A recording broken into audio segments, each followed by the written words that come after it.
With reticent mind, I return to the world and hold my soul aloft. Is it still the world I knew? I take in the first cool breeze of autumn and fight against an imaginary lack of breath. I conjure the worst fears in this new world.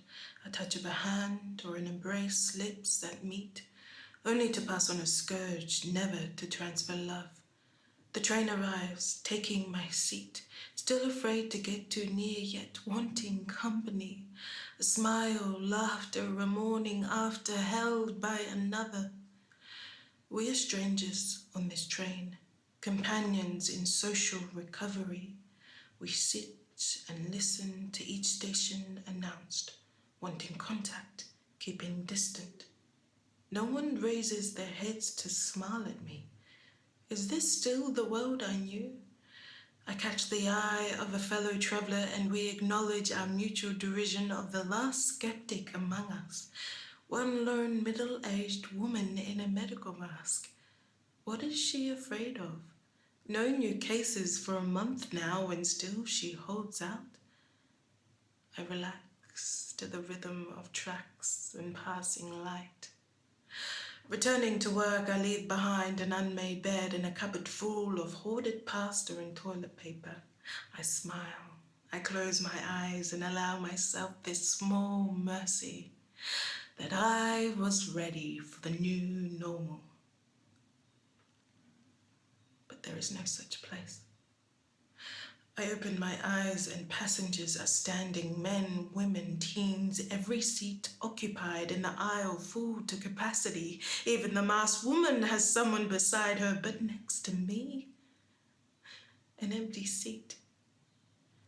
As it was, as it shall ever be.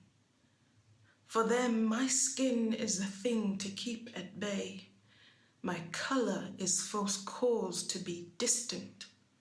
I need no plague, no mark, no scarlet letter, and I see the world is no better for having suffered. No change, no new world, no new normal. It is still the world I knew, where ventilators and high-priced tags are for the lighter shades, and those like me get body bags and avoided like the plague. 100 souls on board, and yet not a soul comes near. The empty seat beside me is the loudest voice I hear. It screams, nothing has changed.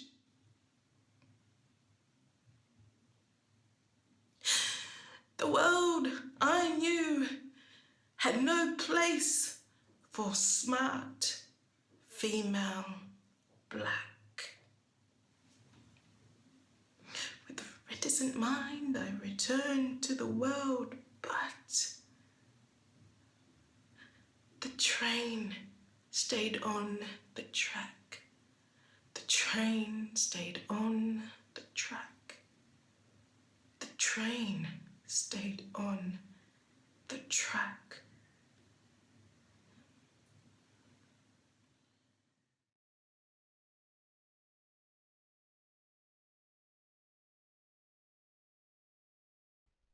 Lots of chicks, or one chick with lots of heads. Sleepy, heavy heads all tucked up. Twitch, flap, flop. Wow, birds yawn. Or maybe that one's hungry. Slip of a thing. Wind wants to carry them off. Good thing she's sitting on them. Beaks up her bottom.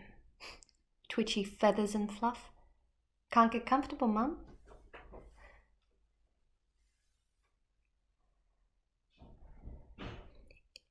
In the windy sky, highest nest ever. She's all eyes, see?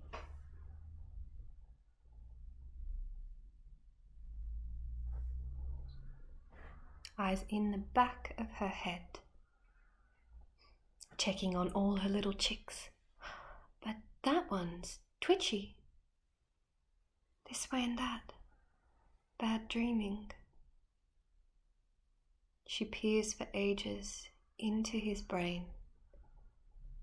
Just by looking, she can stop the bad dream. Do you think hawks can do that?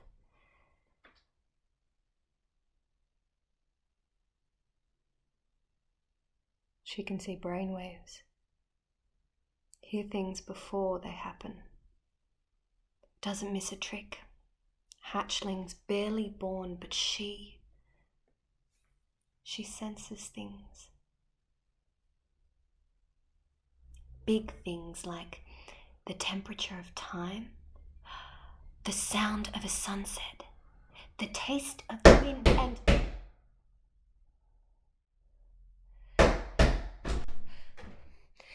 have you ever tasted the wind?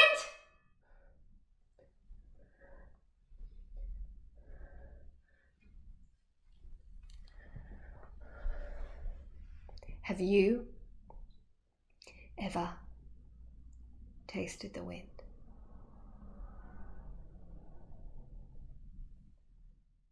Why not?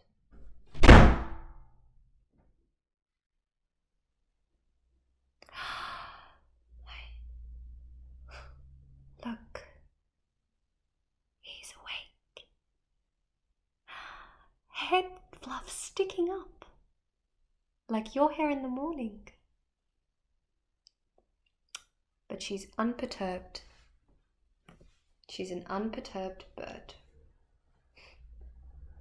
Do you know that word? Time's different for her. She is time. All the time in the world.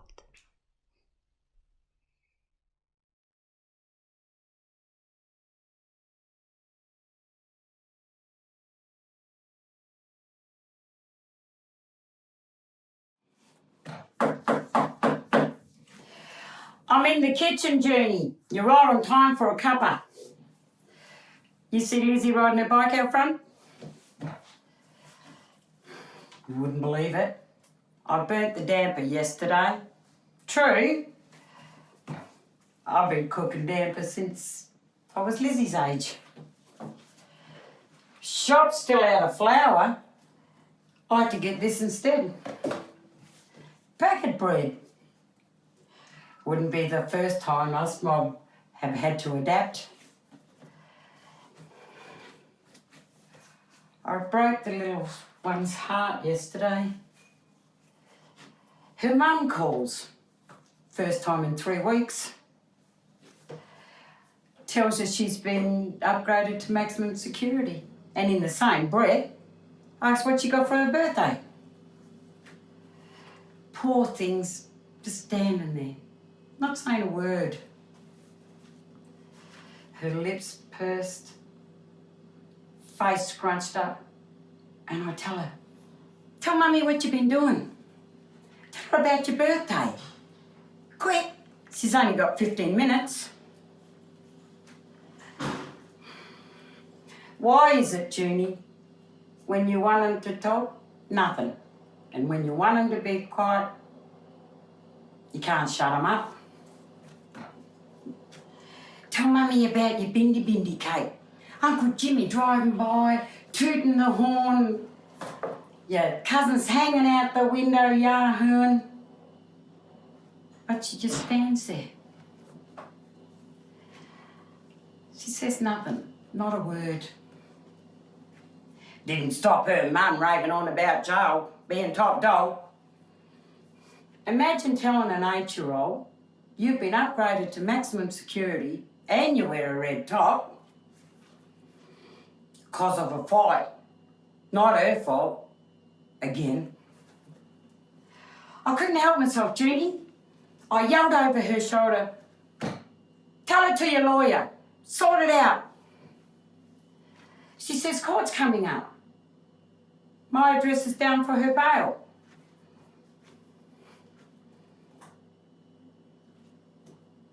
I'm down as her bail address. Like Christ, I said under my breath. Silent Lizzie just stares at the spot she punched. the last time her mum called. I snatched the phone. I lost it, went wild, snapped. I snatched the phone and told her, stop isolating yourself. You're not the only one that's hurting. I'm not going to live forever. My life could be cut short with this spiky virus thing doing a tour. Who's going to care for your daughter then? A door slams. Lizzie's gone. My head's a whacked nail. Something's burning, I can smell it. The oven timer's beeping. I end the call on a better note. I love you. I'll write when I can.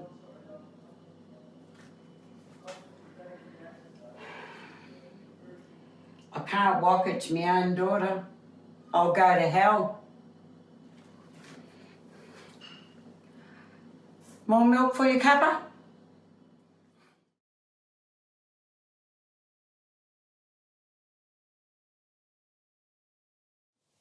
I've met someone. His name is Allan, and he's a Gemini. I know that because on May 24 he had a giant novelty donut bouquet delivered to his front door with "Happy Birthday, Allan" written on the front. I'm an Aries, you see, so that already tells me that we're compatible on an astronomical level. Alan's very sweet.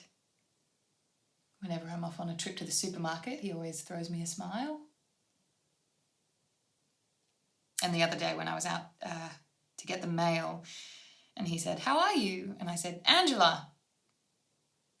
He pretended like it didn't even happen. Like a true prince. Allan lives next door to me in apartment 6. And I didn't even notice he was there before all of this happened. But I suppose that's what a pandemic does, doesn't it? It sort of opens your eyes to all the little joys sitting there in front of you.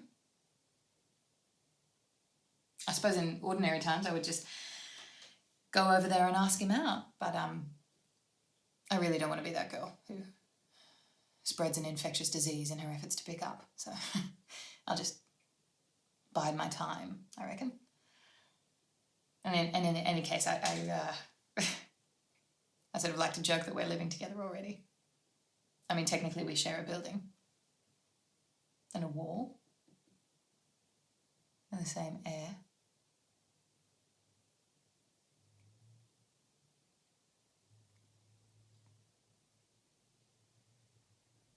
You don't have to say it.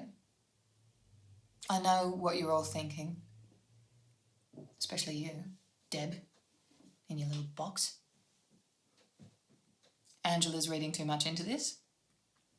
Angela has skipped a few dozen steps in the program. Yeah, well, fuck the system, people.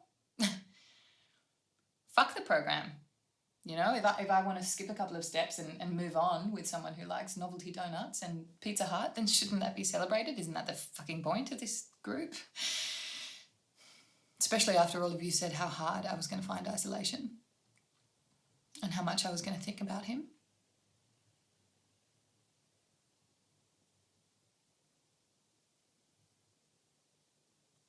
Sid hasn't even entered my mind since I met Allan, honestly.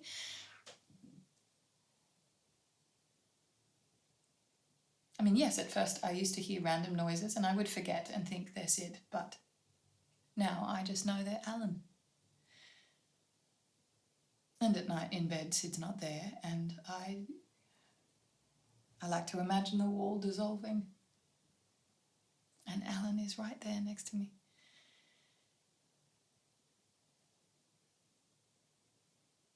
And sometimes this weird thing happens where I get a pain in my chest and I suddenly remember that Sid was alive, like 24 days ago. And it sort of dawns on me that I am trapped here with all of his stuff. And his smell. And I am completely and utterly alone.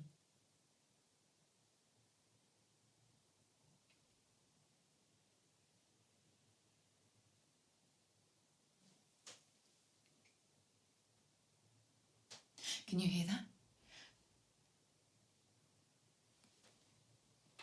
Allan's taking the bins out.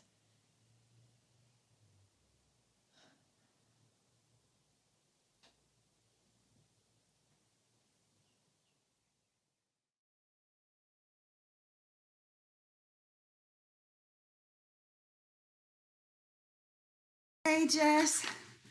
Sorry I missed your call. I only just got in. Yeah, work was fine. I saw this woman who made me think of you. I just finished and I was doing my usual routine at the front gate, 5 minutes for the sweat to start drying. So I set off down Missenden like I always do, but I couldn't have gone more than a block or so when I saw this woman coming towards me, and she was so... when you see someone and you know their face but you can't place them? I was so struck by her, and I just couldn't work out where I knew her from. I tried to catch her eye to see if she recognised me, but she just walked straight past, so I thought I'd follow her for a bit to see if I could remember. Her face was so sad, so something. I couldn't put my finger on it. She turned into this grocer on the corner. Lots of staff get their lunch there. They do these amazing dolmades. They are a holy experience, Jess. I'm not even kidding. It's like going to church in your mouth. She walked in and I followed her. I couldn't even control my body, I swear. I just walked straight in behind her. She picked up a single kiwi fruit and just held it in her hand. I was pretending to check the oranges, and I looked up straight into her face and it hit me. The ward, of course, that was where I knew her from. Her father was one of my patients. He reminded me of Dad a bit. Small, wiry. He was only conscious for about 36 hours, but it gave us enough time to make all the calls he wanted to make. She'd called a lot. I'd set up the iPad, and each time I'd see her face pop onto the screen with this bright smile. This smile. You couldn't believe it, Jess. We could have turned the lights off and you wouldn't notice. It was so bright. She and I'd say hi to each other, but I'd only stay for a few seconds, make sure the connection was stable. I'd only ever seen her face on this screen, on the one on the ward. That was why I didn't recognise her at first, outside, just on the street. And this morning she didn't look like anything. She had no expression. She was just holding this single kiwi fruit in her hand and looking at it like she was waiting for it to speak. But then she looked up and caught me just flat out staring at her, and this jolt went through me like I'd been plugged into a socket. But her face was just blank. She didn't recognise me. I'm not surprised, her seeing me here and there for a few seconds. She had no reason to pay attention to me. But she looked at me and I couldn't look away. And I realised I was crying. We stared at each other, and then I smiled at her as best I could, and she smiled back. Not that bright, light up the room smile. This other smile. Quiet. We smiled at each other, and then I put down my orange and walked out of the shop.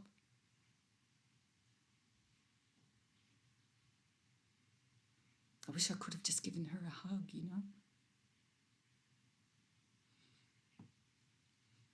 And that made me think about you and the last time I gave you a hug, and I can't even remember when that was.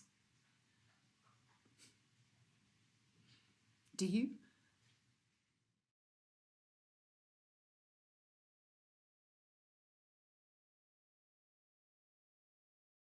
It's been 8 weeks, 5 days, and 3 hours since I last touched another person, or another person touched me. I wouldn't have done the calculation. It's just someone sent a post of a meme, a shot next to their ISO family of Michelangelo's David. To touch is to give life. And it got me thinking about this 60 minutes I once saw of babies in understaffed Romanian orphanages who stopped growing, functioning. They couldn't seem to achieve the milestones they were meant to. You see, Karen across from me, she's a toucher. She does it well. It's noticeable but not. I notice. I notice every time she swivels her chair around the partition and asks me about my weekend or how a file's progressing, always with a touch to the arm, the elbow, once the back.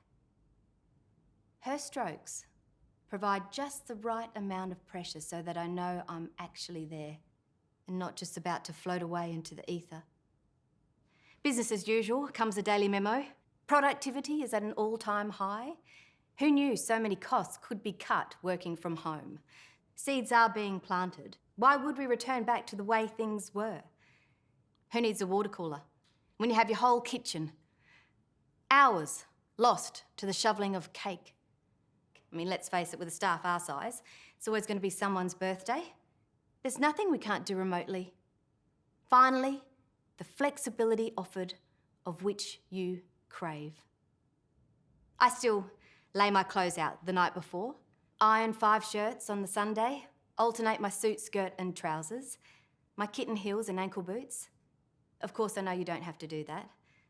That's the joke, isn't it? Business as usual from the top up, like a newsreader. I think I laughed the first time it was said. It's nice seeing Karen on Teams. She looks different somehow. Without the strokes. Stripped down. Exposed. Bare. Merely a talking head. I went to Friday night Zoom drinks last week. My first time. When do you talk? When do you listen? How do you tell to mute or not to mute?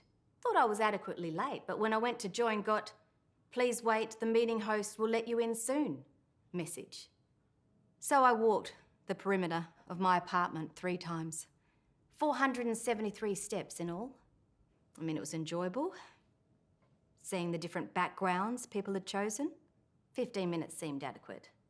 After all, these are just people I happen to do the same thing as for 9 hours a day. It's not as if we pace the same floor or share cutlery. The end of week terminated by the click of a red button, instead of a tipsy peck on the cheek and flesh pressed against one another.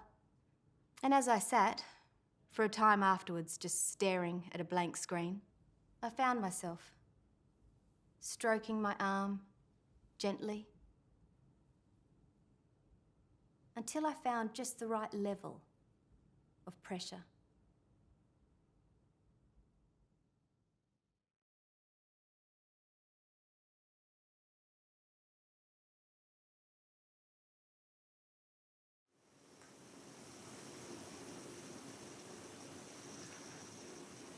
Somebody come last night, steal the dog.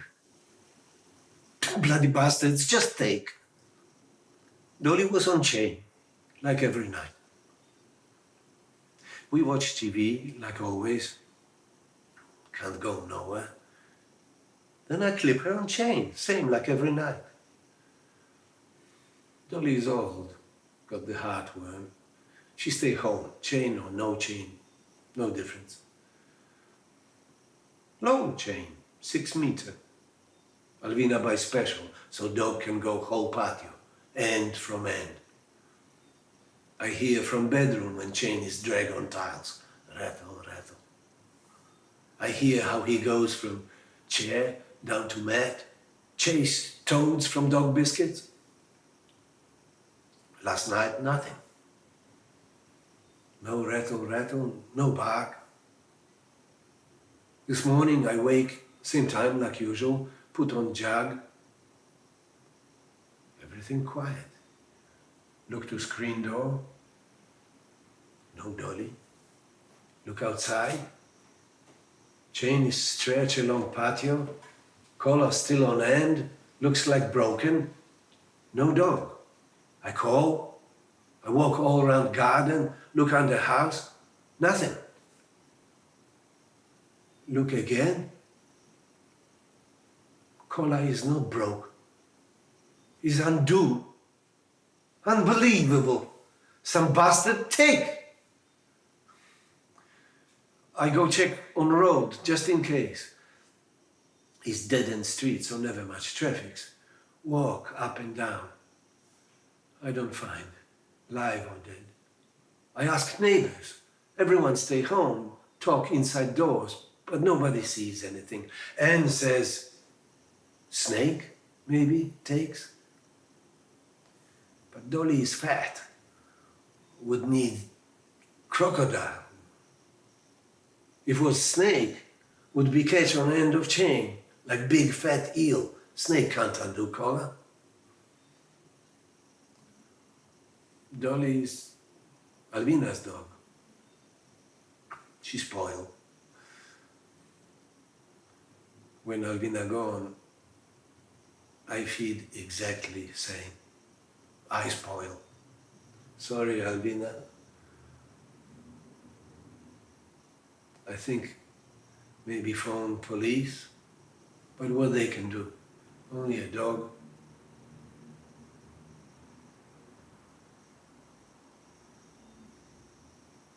Why she not bark?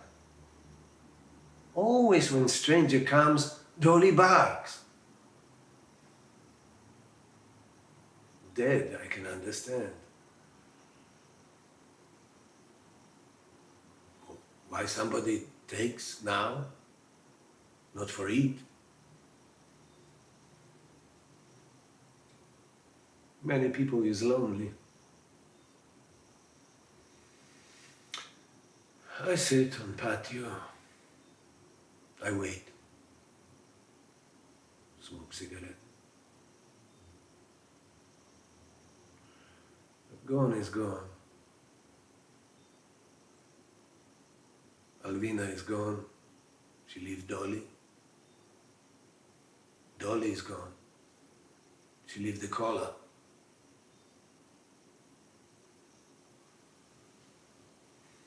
I know she won't come. Peter, Astrid, Victor, Eva, Ken. Stop. All dead. Years and years, but I wait. I sit in dark with Stubby, with Dolly. Come on, come and fix the bloody lotto numbers.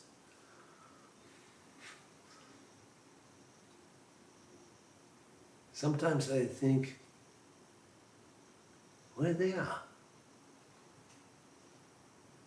I want to find them.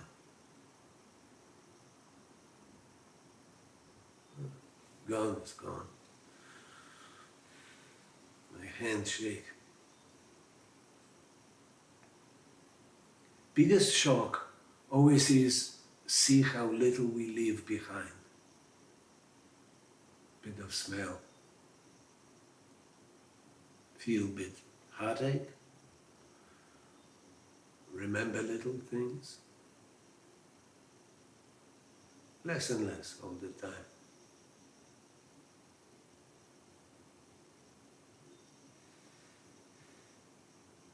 Nothing going on. Stay home. Wait.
At first, it was quite brilliant. A sort of secret 6 months off. Autumn, the fall.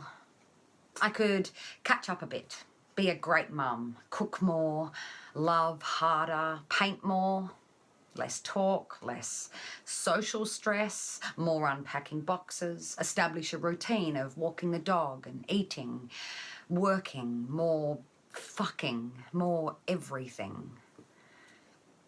A famous musician friend from London decides he will email a music track a day to reach us all in isolation, connect us. We are all in this together. We all belong. I join a neighbourhood group app, share information about where to buy flour, stand in my driveway on Anzac Day at dawn with a candle.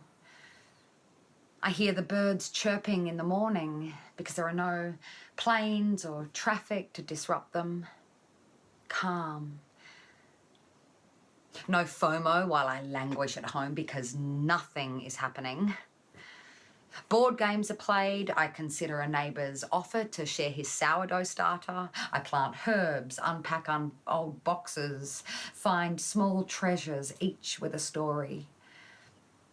I watch a TV show about people watching TV shows, laughing at what we become. I watch a new release film right there in the living room. I make popcorn, homemade choc tops, a bag of Maltesers. I Facebook about it. At first, it was quite the balm. At first. And then it just happened. Not a physical fall, nothing literal. Just this strange dive, frantically trying to figure out which way is up and down, night, day. I watch a series about innocent people on death row, 30 years spent in a tiny cell, and then on one random day they get to walk free. For me, it was the doubt that started to creep in, yet it started quite unnaturally. The old dog pissing on the sofa, a memory, a dagger to the heart, a 4 a.m. panic attack, and then it was on. This sense of impending doom. I watch a documentary about elephants, and when the baby elephant gets left behind, I have to change the channel. I think about who would be there at my side on my deathbed, who would stroke the hair from my face. And this new fall, it's not about the virus, because the virus is the new normal.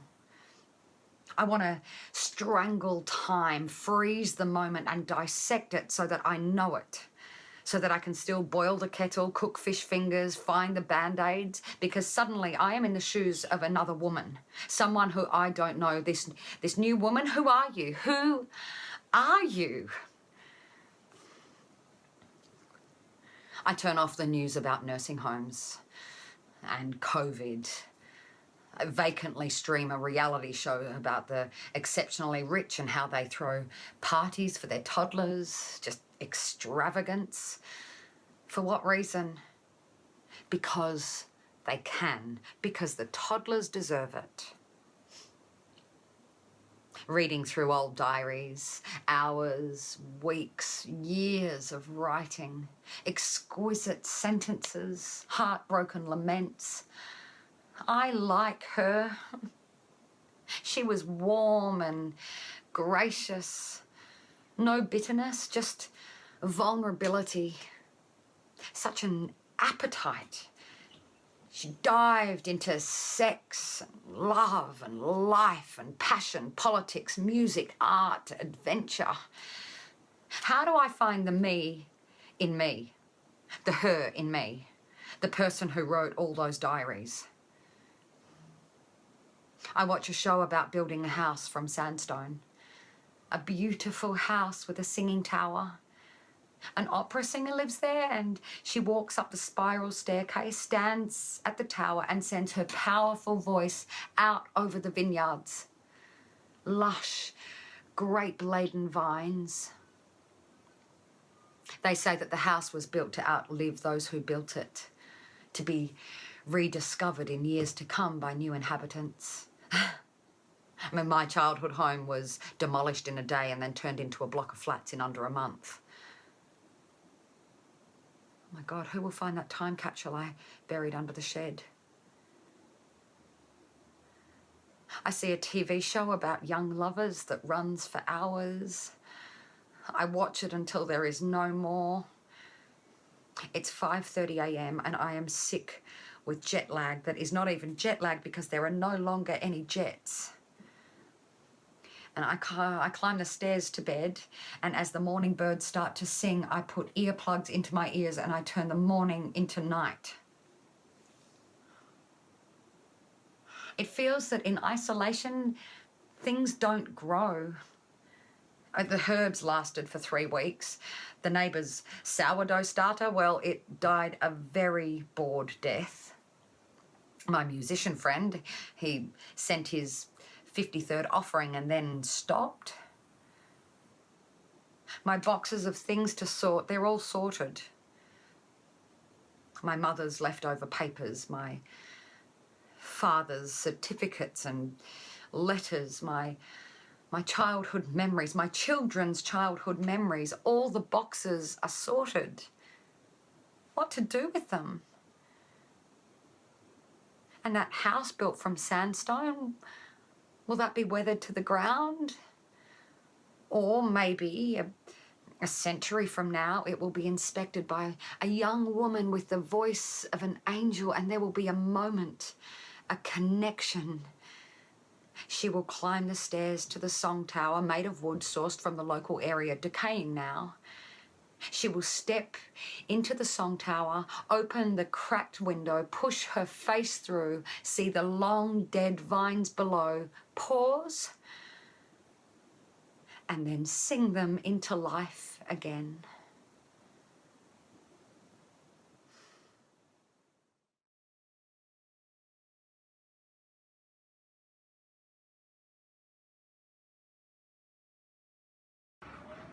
No, I'm not feeling it.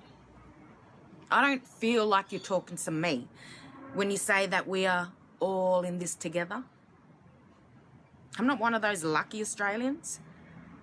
So when I hear ad nauseum that we are all in this together, I want to throw a brick at my TV. Except usually I don't have a brick beside me, and I paid $1,000 for that TV. I can't afford another one. So instead, I seethe. But that's not the worst one. The one that really gets me mad is we are going through unprecedented times. Are you for real? Unprecedented. Once again, the story of this country is told through the prism of white privilege. The Gadigal people were nearly wiped out because of the smallpox virus brought by the First Fleet. Little glass jars filled with a virus of destruction unleashed upon my people. An act of biological warfare that spread like wildfire from tribe to tribe and killing us in the thousands. Their suffering is in my DNA because I was born with the virus of colonisation, the virus of genocide that bounced from generation to generation. Can't leave your house for 3 months? Imagine not being able to leave the mission without a pass for years and years. Social distancing? Yeah, we know all about that too. Sitting on a full bus, every seat taken except for the one next to you. Trying to hail a cab to get to the airport and no cab will pick you up.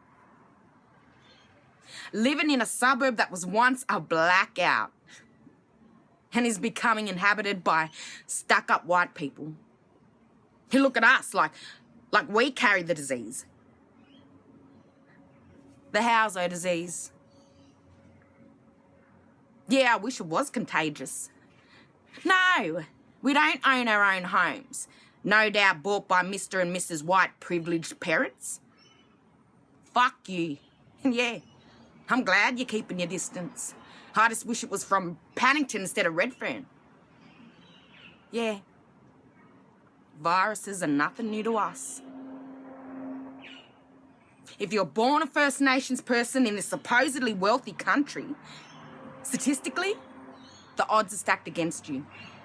And you will be fighting all your life just to stay alive and not let the virus of colonisation, with its institutionalised racism embedded in our society, beat you down. I want to have hope. And I want to believe. But I'm not going to pretend that we are all in this together, because we are not. I don't belong to the great Australian dream. I belong to the fissures and the cracks of rebellion and resilience. That is my vaccine.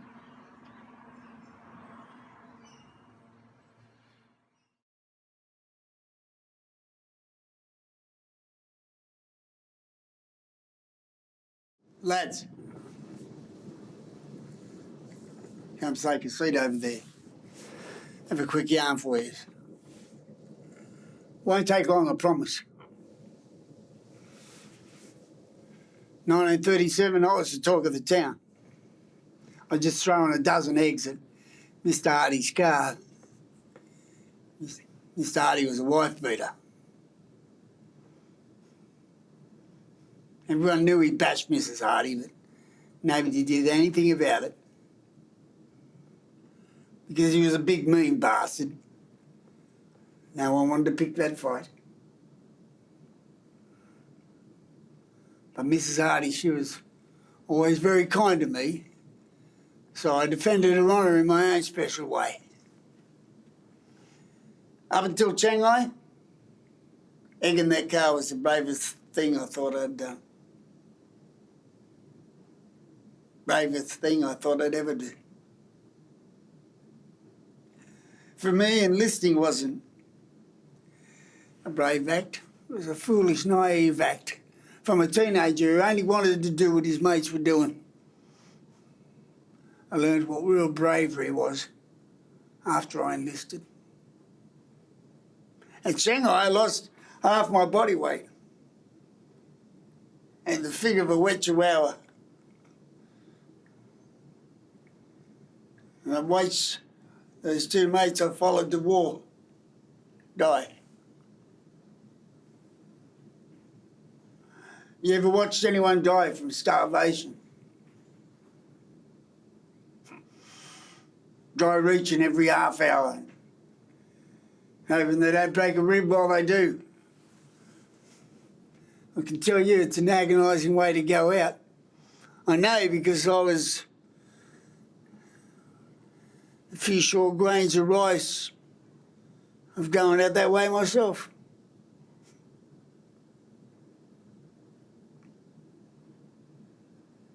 This particular day, though, my last true friend inside, scrubbing the floor of our hut. The thing about your stomach is when it's shrunken, whatever you eat something, it just wants to shit it out directly. I'll never forget the shame in my mate's eyes that day. He was one of the toughest and proudest blokes I'd ever known. On all fours.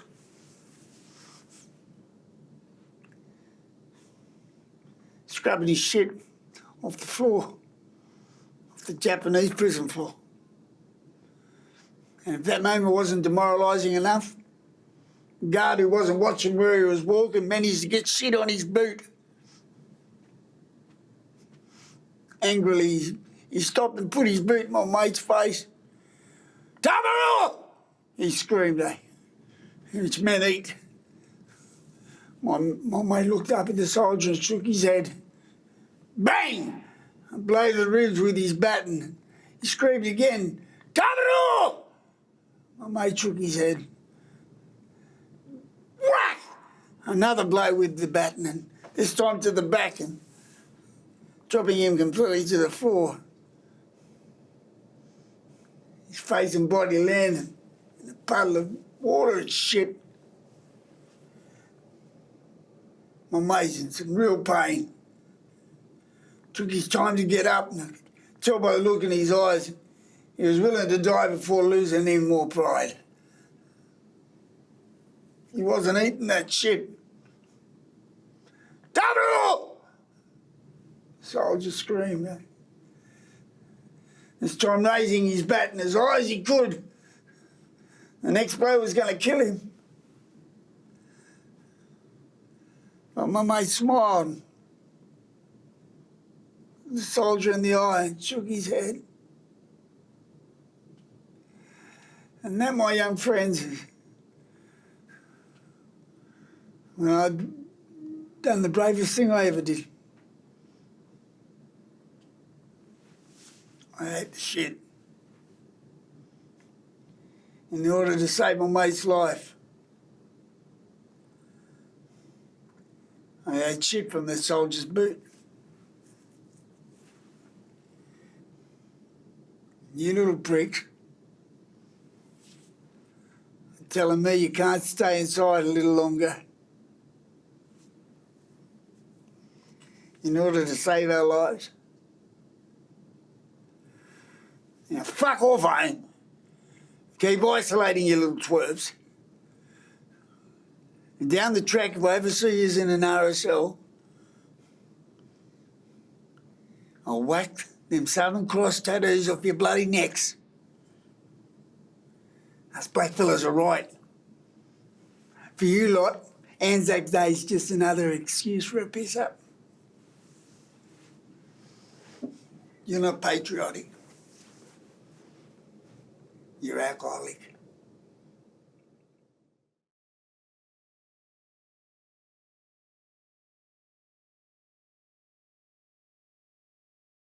My father. I was gonna call him. He's out there, 10,000 miles away, in New York.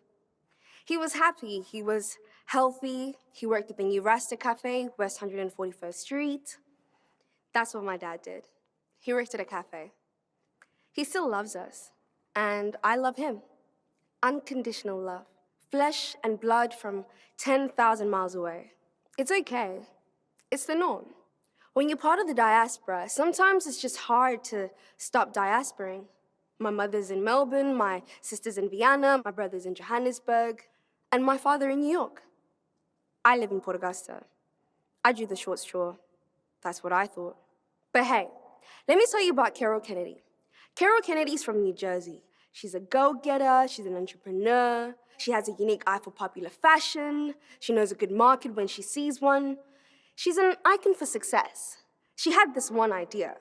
She only ever had one idea. She found a picture of Bob Marley on the internet, turned it into a black silhouette, printed it off in a yellow tote bag. Simple, striking, Rasta, but not. She'd never even listened to Bob Marley, probably didn't even know who he was. She just liked his silhouette. And so did other people, particularly the Japanese people. So she sold them in millions to the Japanese people. But that wasn't enough. That was never enough. So she went to Seoul, she went to Hong Kong, she went to Kuala Lumpur. Everywhere she went, people bought the bag. Shopping mall after shopping mall, airport after airport, around and around and around. She made them cheap in a factory in Wuhan. Cost price, 75 cents. Retail price, $10. Ka-ching! Everybody was a winner. Her mother got a new Cadillac, and the dozens of Chinese grandmothers that worked at the factory could put a little aside for their children's education. But then, the plague came down. When a Japanese tourist in Wuhan ate some chicken, saw a prostitute, went to the market, sneezed on some beans that were then bought by a chef that worked in a 5-star restaurant in a 5-star hotel, who then served them up to a Taiwanese businessman who then sneezed all over the Russian oil magnate, who then kissed his new girlfriend, Carol Kennedy, who then flew to New York and went straight to the new Rasta Cafe, where she was served a drink and a bagel by my dad. I can see him now, flirting with her. And this girl, this Carol Kennedy, this girl that's half his fucking age, she flirts back. She flirts. That's what she does. That's what's got her everywhere around the world. That pretty face. And that eyeless, faceless, blind, black silhouette of Bob Marley printed on a tote bag. That's what made her touch him. That's what made her infect him and pass the plague on to him. Not some young woman, but this old, frail man. We're a scattered family, a micro-diaspora. It happens, it's normal. My mother's in Vienna, my sister's in Cape Town, my brother's in Johannesburg, and my father now lives and dies in Calvary Hospital in New York.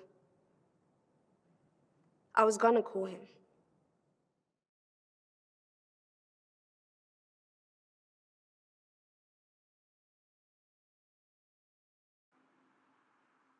It's my fault. I created the virus.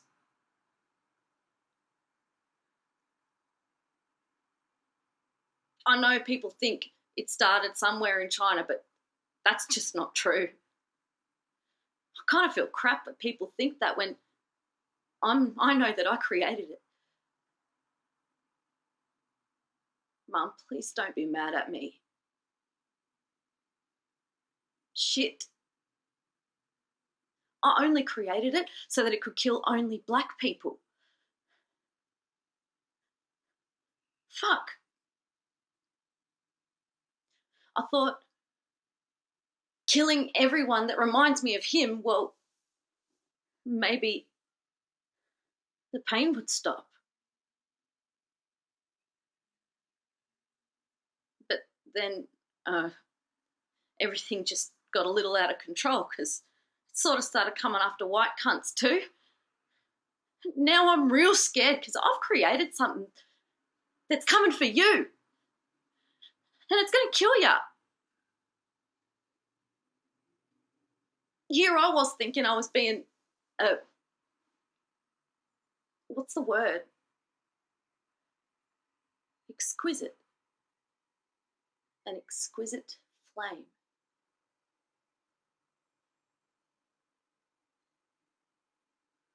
When I ended up just being like a friggin' candle burning from both ends.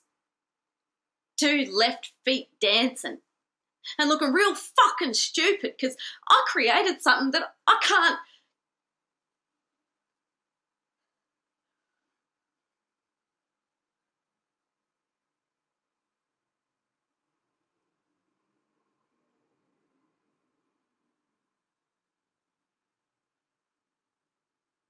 Mum, remember when I was real little, how you used to put me in the baby seat and drive that beat-up Datsun around the block, playing that same song on the cassette player because that's the only way I'd sleep?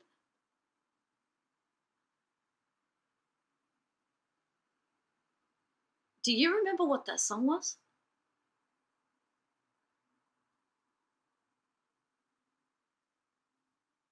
Fuck.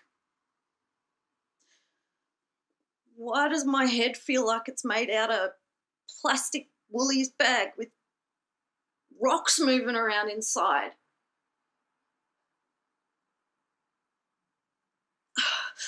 Mum, do you mind if I smoke? I can't breathe.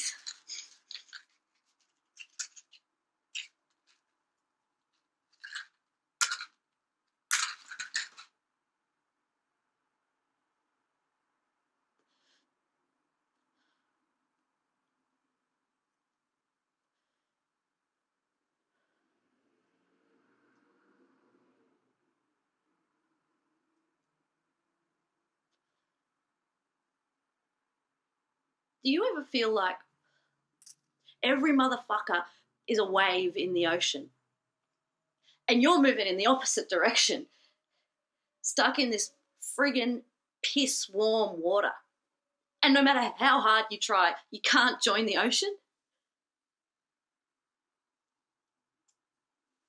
Fuck! I burnt my finger on the smoke.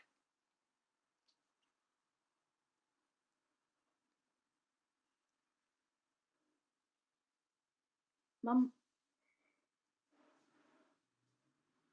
why did you lie to me?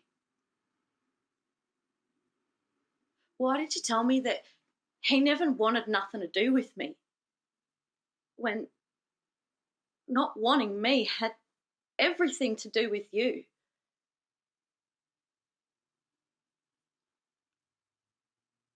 He treated me like a black prince. Black Jesus, he called me.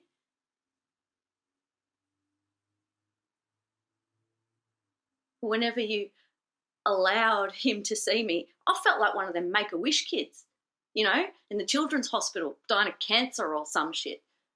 He'd buy me heaps of shiny shit and he'd invite his black family over and they would fawn over me.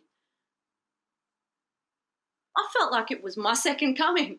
I felt like I could motherfucking walk on water.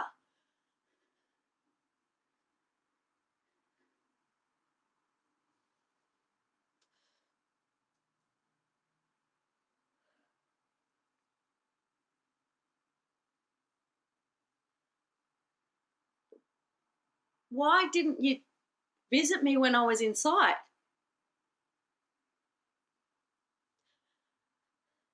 Why didn't you think maybe a phone call from my mother would have meant the world to me?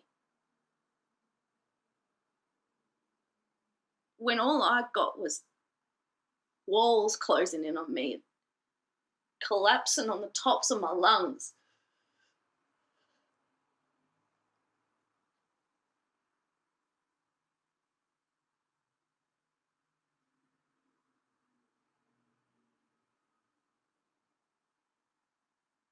He stopped visiting me in my dreams, you know,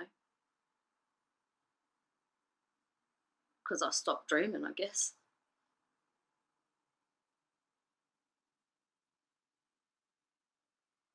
I reckon them antidepressants, they got me sleeping, but they stopped me dreaming.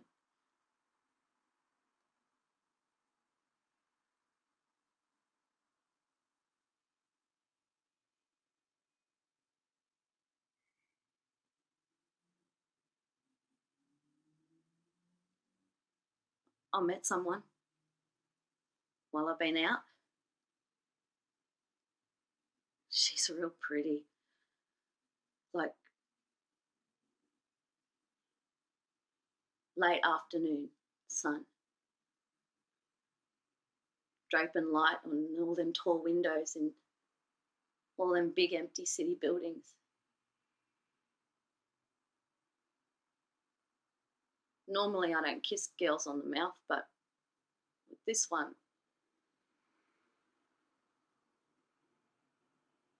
she reached into the depths of me. I know it sounds wanky and lame, but she touched something. She touched the closest thing in me to resemble hope.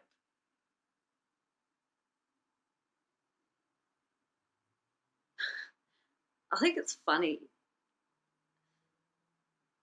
Everyone's trying not to touch each other, and here I was being touched like I'm a precious flower.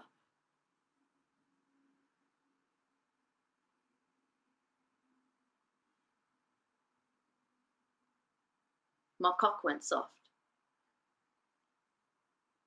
but she didn't laugh. She held me while she palmed my tsunami of sadness with her Tim Tam hands. And I cried. Jesus. First time I cried since he died.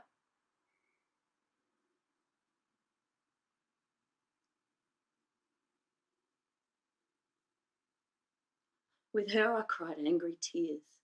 And she asked me what my dreams were.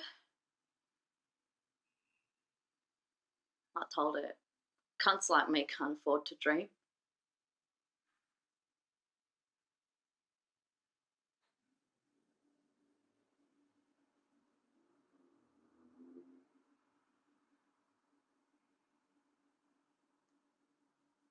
Mum, if you can look me in the eyes and tell me you love me, if you can tell me I am your son, I swear to God, I'll hand myself in. Mum, can you tell me you love me? Mum, tell me you fucking love me!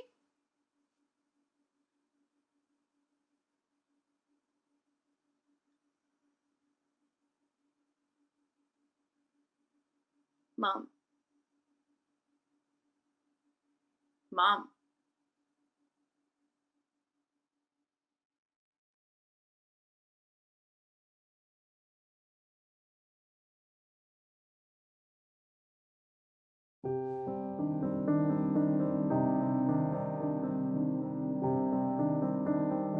You never know when this time could be the last time, in this time, before the time to come. So if you're going to do it, you better do it right. You better make it a good one.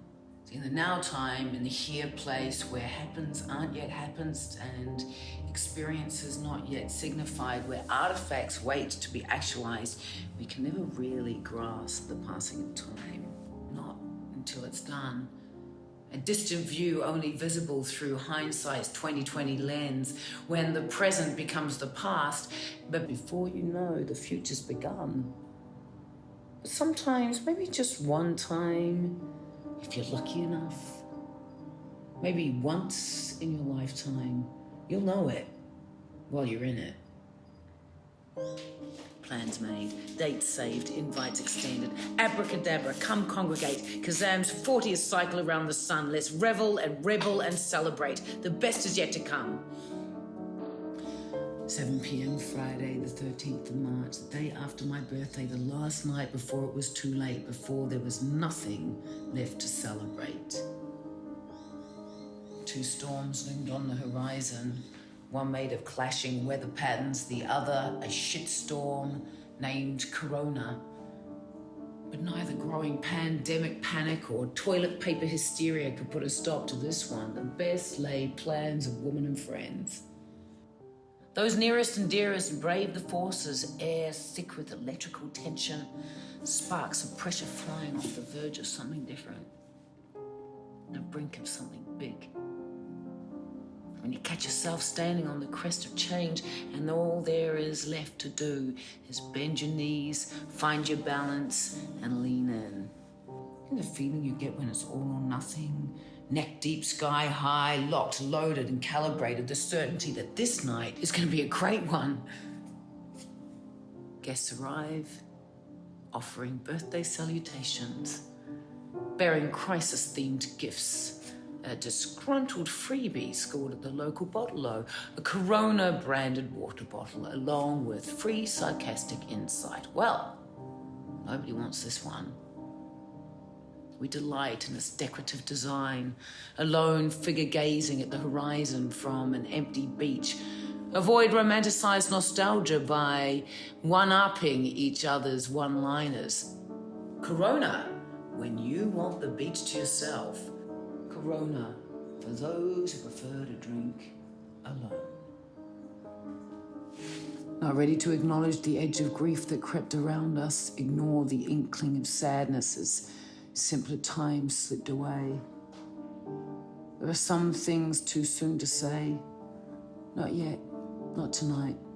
Let's make believe together for a little more while, for one more moment, one more day. One thing's for sure, the future's uncertain, except the inevitable reoccurring reemergence, the unfolding of the infinite, born again, to rebirth, the reborn, this endlessness of waves, old friends, first meetings, brief encounters, interstaters, and around the cornerers, willing accomplices, partners in crime, ride or die, bad influences, forever and always, newly made, lifelong friends. Raised up glasses, locked in gazes, to the last hurrah, to the last hurrah. Our new latest, most favorite thing to say. knowing toasts to lost youth, unsavoured, served only as a placekeeper, a celebratory catchphrase, a melancholy salutation to the end of an era, cheered across the blurry line of tomorrow becoming today, unknowingly, eternally bound, co-creators of a soon-to-be memory, the first and last time we would ever be together again, like this, in this way, in this time, before the time to come. These kind of connections, profound and fleeting in the liberating freedom that comes from the knowing you may, well, never see each other again. Drinkers and dancers, smokers and jokers, teasers and pokers, confessors and resolvers, perfectly synced to the bass drop of change. You'll know when it comes. Unprecedented proceedings prompt intoxicated performances, as these types of parties so often do. Stuffed animals, puppets and masks join in ceremonious revelations. Costumes adorned, posed photos around the unconsciousness. The moon crosses the sky, the sun begins its rise. A few slept, most didn't, kept alive by the desperate hope. It can't come if we don't close our eyes. But endings always arrive right on time, just before the beginning has begun. You can't escape the unescapable, and the truth can never be undone. Artifacts of kissed goodbyes and uninhibited embraces that only existed in a time before the time to come, the time before this one.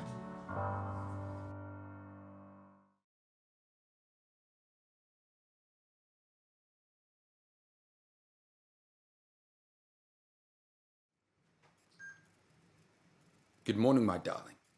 I hear her sweet voice crackling through the frames of her sliding door. Her precisely measured footsteps get louder as they touch down the pavement of the hallway.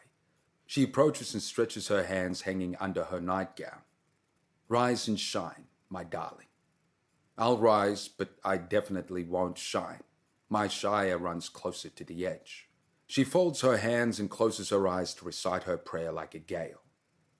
Dear God, bless all the kings and queens of this nation, black and white, yellow and brown, and every other color in between. She believes in God. She also believes in people. The daughter of a nation, the mother of a civilization. Her kings taught her life. Laugh while you can. Thorns penetrate through thick blood and hard bones. She hears the same voices every night.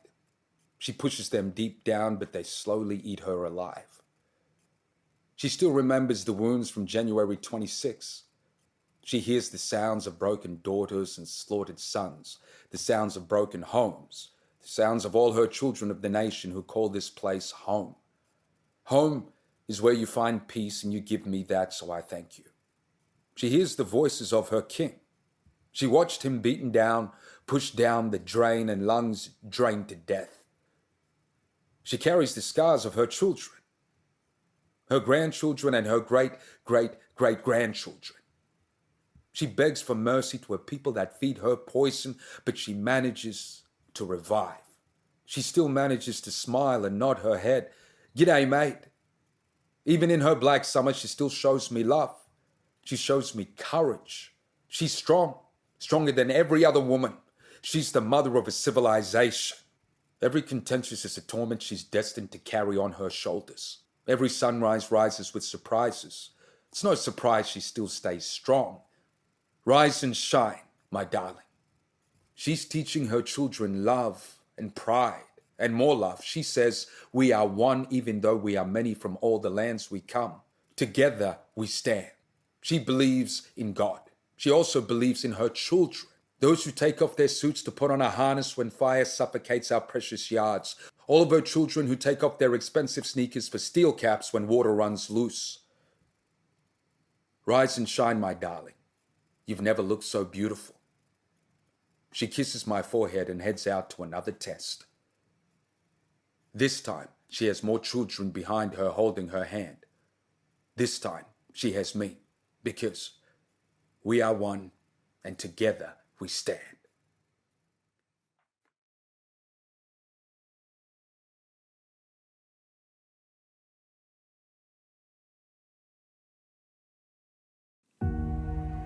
There is the light, far off, but closer than it was. We have stood together, we have risen together against the impossible. Rise up. The fight is not yet over. We must rally again. Rise up. We have staved off this darkness, but it lingers still, it waits, and can strike again if we're not vigilant, if we do not take care of each other, of ourselves. Rise up. Rally again. There is much work to do. We must build a tomorrow Australia. We must reshape a new world, a new way. We must discover new and better ways. There is the light, closer than it was. The light is the hope of a new way, a new beginning, a new life for us all. The light is us together. Rise up. There is the light. Rise up.